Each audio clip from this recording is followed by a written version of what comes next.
ஆதி, நீங்க என்ன இங்க? ஒன்றும் இல்லைம்மா. உங்கள் அப்பா உடனே ஸ்கூலுக்கு அனுப்புகிறாரா இல்லையான்னு பார்க்கறதுக்கு தான் வந்தேன். எக்ஸாம் நல்லபடியாக எழுதிருக்கியா? ஆமா ஆதி.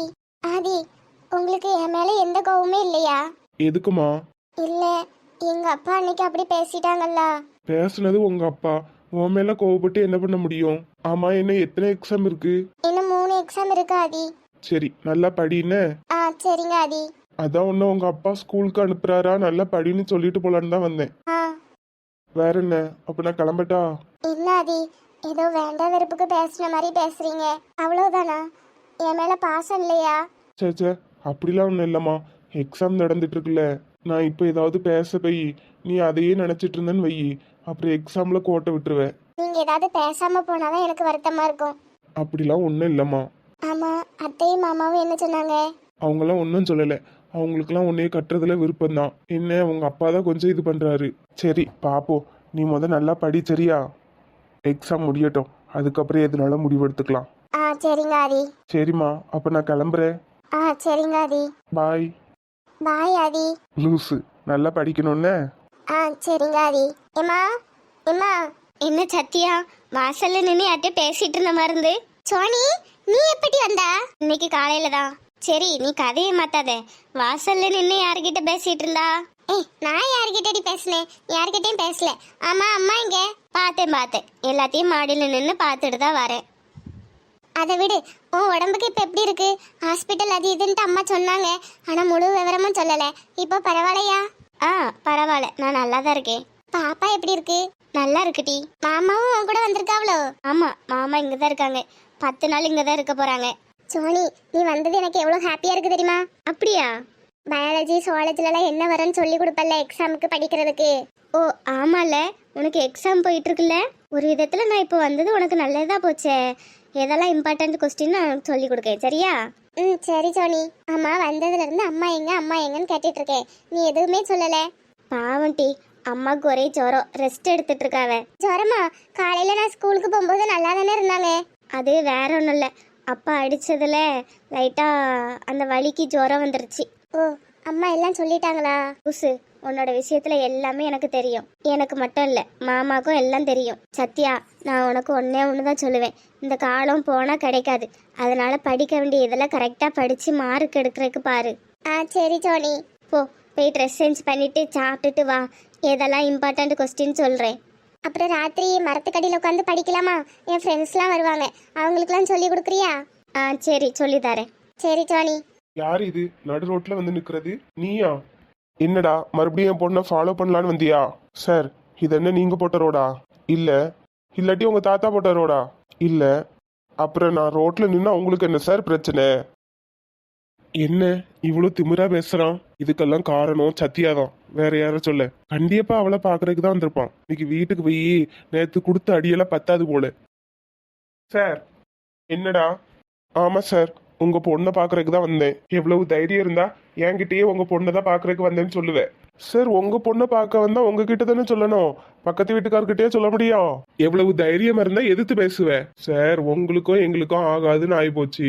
என்னதான் இருந்தாலும் எனக்கு வருங்கால மாமனாரா வரப்போறதுனால மரியாதை கொடுத்து பேசிட்டு இருக்கேன். இல்லன்னா என்னடா பண்ணுவேன்? ஐயோ சார், அதை எப்படி என் வாயால சொல்ல முடியும்? இங்க பாருங்க, உங்க பொண்ணை பார்த்து பேசிட்டு போலான்னு தான் வந்தேன். பார்த்துட்டு பேசிட்டு கிளம்ப போறேன். இது ஒன்றும் நீங்க வாங்கி கொடுத்த பைக் இல்ல, நான் நிக்கிற இடமும் நீங்க வாங்கி போட்ட இடம் இல்ல. அதனால உங்களுக்கு கேட்கறதுக்கு உரிமை இல்லை. வரட்டா சார்? எவ்வளவு தைரியம் தான் நம்ம கிட்ட பிரச்சனை பண்றதுக்காகவே இவ்வளவு நேரம் நின்றுப்பான். இன்னைக்கு வீட்டுக்கு போய் அவளை என்ன பண்றேன்னு மட்டும் பாரு. ரோட்ல பார்த்து பேசுற அளவுக்கு வந்தாச்சு. ஏ சத்யா, ஏ சத்யா, வெளியே வாட்டி. ஐயோ, ஏம்மா, உங்க அப்பா வந்துட்டாரு போலயே. எங்கம்மா கிளம்பிட்ட? மக்களே, உங்க அப்பா வந்துட்டாரு போல. சத்யா சத்யான்னு கூப்பிடுதார்ல. இன்னைக்கு என்ன வரண்ட இழுக்க போறாரோ தெரியல. அந்த பிள்ளையை போட்டு அடி அடின்னு அடிச்சு விடுவாரு. பரிச்சு வேற ஒழுங்கா படிச்சாதான் பரிச்சு எழுத முடியும். இது என்னன்னு போய் பாக்க. இம்மா, உனக்கு ஜுரம் அதிகமா இருக்குமா? நீ படு, நான் போய் பாக்குறேன்.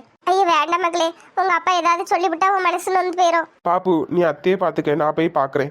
சரி மாமா. என் மாப்பிள்ளையா அனுப்புனா? மாப்பிள்ளை ஏதாவது பேசிட்டாருன்னா அவரு மனசு கஷ்டப்படும்ல. இம்மா, ஆல்ரெடி உனக்கு ஜுரம் அதிகமா இருக்கு, நீ படு பேசாட்டிக்கு. அடடே மாமா, வாங்க. நீங்களா? நீங்க எப்ப இங்க வந்தீங்க? என்ன மாமா, வந்த பிள்ளைய வான்னு கூப்பிடாம எப்ப வந்தேன்னு கேக்குறீங்க? நான் காலையிலேயே வந்துட்டேன் மாமா. ரொம்ப சூடா இருக்கீங்க போல, ஒரு டம்ளர் மோர் கொண்டு வரவா? அதெல்லாம் ஒன்றும் வேண்டாம். என்ன சோனியா விடுறதுக்கு வந்தீங்களா? கரெக்டா கண்டுபிடிச்சிட்டீங்களே. மணி 6 போகுது, வீட்டுக்கு கிளம்பல? எங்க மாமா? அதான் உங்க வீட்டுக்கு. போங்க மாமா, எப்ப பாரு இப்படி காமெடி பண்ணிக்கிட்டே. நான் 1 மாசத்துக்கு இங்கதான் இருக்க போறேன். அதுவும் இல்லாம கையோட பையோடய வந்துட்டேன். 1 மாசமா? ஏன் மாமா, ஏதாவது பிரச்சனையா? அதெல்லாம் ஒண்ணும் இல்ல. சத்யா சத்யான்னு கூப்பிட்டீங்க, டீ ஏதாவது போட்டு தரவா? பழக்கம் இல்ல. வடை போண்டா ஏதாவது? மனசு இல்ல. ஐயோ மாமா, ஏதாவது கேளுங்க, நான் உங்களுக்கு போட்டு தரணும். உங்களுக்கு தான் போட்டு கொடுக்கறது நல்லா வருமே மாப்பிள்ள. என்ன மாமா சொல்றீங்க? நான் பார்த்த மாப்பிள்ள கிட்ட போய் நீங்க போட்டு கொடுத்ததுனாலதான் இப்ப அவரு கல்யாணம் வேண்டாங்கிறாரு. ஓ, செல்வா அண்ணனை பார்த்துட்டு வரீங்களா? ஓ, அப்ப நீங்க நிறைய வாட்டி பார்த்துருக்கீங்க. ஒரு கல்யாணம் நடக்கணும்னா 1000 பொய் சொல்லலாம் பாங்க. அதே ஒரு கல்யாணம் நிறுத்தணும்னா ஒரே ஒரு பொய் போதும். ஆனா உங்க மேல பிராமிஸ் மாமா, நான் பொய்யே சொல்லல, நடந்த உண்மையே தான் சொன்னேன். என்ன மாப்பிள்ள, உங்களுக்கு எது நியாயமா இருக்கா? ஏன் இப்படி பண்றீங்க? அது என்ன, நானும் உங்ககிட்ட கேட்க, உங்களுக்கு எது நியாயமா இருக்கா? ஒரு பொம்பளை மேல கை வச்சிருக்கீங்க, வெக்கமா இல்ல? என்ன மாப்பிள்ள சொல்றீங்க? எதுக்கு மாமா அத்தையை அடிச்சீங்க? கேக்குறதுக்கு ஆள் இல்லைன்னு நினைச்சீங்களா? என் மனைவி அடிக்கிறதுக்கு நான் யாருக்கிட்ட கேட்கணும்? ஏட்டி மக்களே, 2 பேரும் எது சண்டை போடுறாங்களோ? ஒரே சத்தமாவே இருக்கு. வாட்டி போய் பாப்போம். உங்க அப்பாக்கு இப்ப என்னன்னு தெரியல, பேய் பிடிச்சு ஆடுதாரு. கட்டின பொண்டாட்டியா இருந்தாலும் அடிக்கலாமா? கேக்குற கால் இல்லாம தானே இப்படி அட்டகாசம் பண்றீங்க? நீங்க அடிச்ச அடியில அவங்களுக்கு ஜுரமே வந்துட்டு தெரியுமா? என்னாச்சு மாமா? ஓ, எல்லாரும் இங்கதான் இருக்கீங்களோ? என்னங்க இது, வந்ததும் வராதுமா மாப்பிள்ள கிட்ட போய் பிரச்சனை பண்ணிக்கிட்டு. எல்லாத்துக்கும் காரணம் நீதான். பிள்ளையும் கிள்ளி விட்டு தொட்டிலையும் ஆட்டி விடுறியோ? சார், என்கிட்ட பேசணும்னா என்கிட்ட மட்டும் பேசுங்க. அது என்ன லேடிஸ் கிட்ட பேசுறது? ஓஹோ, நீங்க அப்படி வரீங்களோ? சார், அவங்க நாங்க கட்டின மனைவி, எங்களுக்கு பேசுறதுக்கு எல்லா உரிமையும் இருக்கு. அப்பா, என்னப்பா இது? அவரு என் புருஷன். வந்த மாப்பிள்ளைக்கு மரியாதை கொடுக்காம ஏன் இந்த மாதிரி 2 பேரும் சண்டை போட்டுக்கிறீங்க? அந்தம்மா மாமியார் வீட்டுல ரெஸ்ட் எடுத்தமா, வாழை இலையில சாப்பிட்டமா, கிளம்பனமான்னு இருக்கணும். அடுத்தவங்க குடும்பத்துக்குள்ள மூக்க நுழைக்க கூடாது. போதும்பா, நிறுத்துங்க. போனா போதுன்னு அமைதியா இருந்தா ரொம்ப தான் பேசுறீங்க. எதுப்பா அடுத்தவங்க குடும்பம்? கல்யாணம் பண்ணி கொடுத்துட்டா 20-21 வருஷமா நான் இங்க பிறந்து வளர்ந்துருக்கேன். எனக்கு இந்த குடும்பத்துல எந்த உரிமையும் இல்லையா? அம்மாக்கு ஒண்ணுனா நான் பார்த்துட்டு சும்மா இருக்க முடியுமா? நான் மட்டும் பையனா பிறந்திருந்தேன்னு வைங்க, எங்க அம்மா மேல கை வச்சிருந்தா உங்க கையே இப்ப இருக்காது. இங்க நடந்திருக்கிறதே வேற. கேக்குறதுக்கு ஆள் இல்லைன்னு தானே இப்படி போட்டு அடிச்சிருக்கீங்க. பொண்ணு கணக்குல ஏதாவது ஆயிடுச்சுன்னா என்ன பண்ணுவீங்க? சோனியா, என்னம்மா இது? நான் உன் அப்பா. போதும்பா, எத்தனை நாளைக்கு இப்படி நல்லவங்க மாதிரி நாடகம் போட போறீங்க? என்னம்மா இது? நான் உங்களுக்கு எது பண்ணாலும் நல்லதுக்கு தானமா பண்ணுவேன். ஆமாப்பா, 12th முடிச்சோடனே கல்யாணம் பண்ணி கொடுக்கறது எங்களுக்கு நல்லதுதான். ரொம்ப பேசாத. இப்போ நீ அந்த வீட்டுல ராணி மாதிரி தானே இருக்க. அப்பா, அது நான் பண்ண புண்ணியம். ஏதோ ஒரு ஜென்மத்துல நான் புண்ணியம் பண்ணிருக்கேன், எனக்கு நல்ல மாப்பிள்ளை கிடைச்சிருக்காரு. அதுக்காக நீங்க பண்ணதெல்லாம் சரின்னு ஆயிருமா? இப்ப என்ன பண்ண சொல்றீங்க? என்ன அம்மாவை எதுக்குப்பா இப்படி அடிச்சிருக்கீங்க? ஏன்னா அம்மாவும் பொண்ணும் பண்ற வேலை அந்த மாதிரி. இப்ப கூட பாரு, அந்த பையன் நம்ம ஊர்ல தான் நின்னுட்டு இருக்கான். நம்ம ஊர்லயா? என்னங்க சொல்றீங்க? எதுவும் தெரியாத மாதிரி நடிக்காதட்டி. உன் மவளுக்கு நீயும் தான் உடந்த. ஆமாப்பா, உடந்ததா. அதுக்கு இப்ப என்ன பண்ண சொல்றீங்க? சத்யா மேல உங்களுக்கு எந்த அளவுக்கு உரிமை இருக்கோ அதே உரிமை அம்மாவுக்கும் இருக்கு. நீங்க மட்டும் எங்க விருப்பம் இல்லாம சத்யாக்கு மாப்பிள்ளை பாக்குறீங்கல்ல, அதே மாதிரிதான் அம்மாவும். சத்யா மேல அம்மாவுக்கும் உரிமை இருக்கு. போதுமா, மாப்பிள்ளை பாக்குறீங்கன்னு எல்லாத்தையும் ஒழிச்சு கட்டிட்டீங்க. இப்ப மாப்பிள்ளையும் இல்ல, கல்யாணமும் இல்ல. என்ன மாமா சொல்றீங்க? ரொம்ப சந்தோஷப்படாதீங்க மாப்பிள்ள. இந்த மாப்பிள்ள இல்லைன்னா இன்னொரு மாப்பிள்ள. ஆனா அவளுக்கு கல்யாணம் பண்ணி வைக்கிறது தான். ஐயோ மாமா, நானும் அதை தான் சொல்றேன். தாராளமா கல்யாணம் பண்ணி வைங்க. ஆனா அவ ஆசைப்பட்ட பையனுக்கு கல்யாணம் பண்ணி வைங்க. அது எனக்கு தெரியும். என்னங்க இது, வீட்டுக்கு வந்த மாப்பிள்ளை கிட்ட இப்படி சரிக்கு சமமா நின்னு போட்டி போட்டுட்டு நிக்கிறீங்க? எல்லாத்துக்கும் காரணம் நீதான். உன் மூத்த மாவ வந்த உடனே இல்லாததும் பொல்லாததும் சொல்லி கொடுத்துட்டியா? ஐயோ மாமா, சேச்சே, அத்தை எதுவுமே சொல்லல. நான் கூட கண்ணு வீங்கிருந்தா வீட்லயே இருந்து தூங்கி கண்ணு தான் வீங்கிட்டு போலன்னு நினைச்சேன். அப்புறம் தான் தெரியுது கண்ணு தானா வீங்கல, உங்க கை பண்ண பக்குவோன்னு. என்ன மாப்பிள்ள நக்கலா? ஐயோ இல்ல மாமா, ஒண்ணு மட்டும் நல்லா புரிஞ்சுக்கோங்க. எந்த ஒரு ஆம்பளை தான் பொண்டாட்டி அடிக்கிறானோ அவன் ஆம்பளையே இல்ல. வீட்டுக்கு வந்தா நிம்மதியா இருக்க முடியுதா? கவலைப்படாதீங்க மாமா, இனிமே டெய்லியும் இப்படிதான் இருக்கும். சாரி மாமா.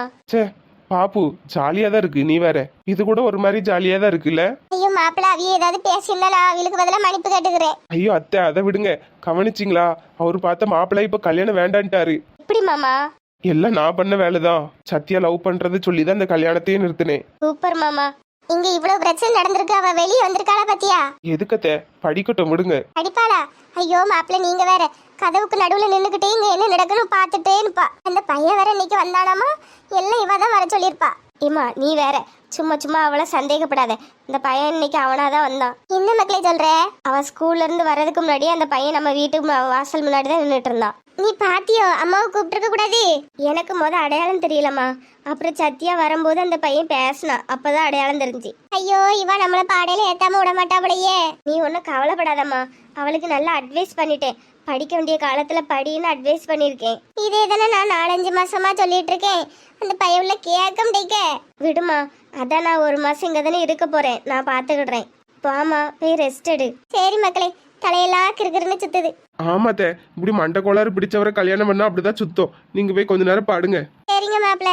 எப்படி பாப்பு, உங்க அப்பா கூட இவ்வளவு நாள் காலத்தை தள்ளினீங்க? சட்டிக்கு உங்க அப்பாக்கும் உங்க அம்மாக்கும் டைவர்ஸ் வாங்கி கொடுத்துடலாம். மாமா சும்மா விளையாட்டுக்கு.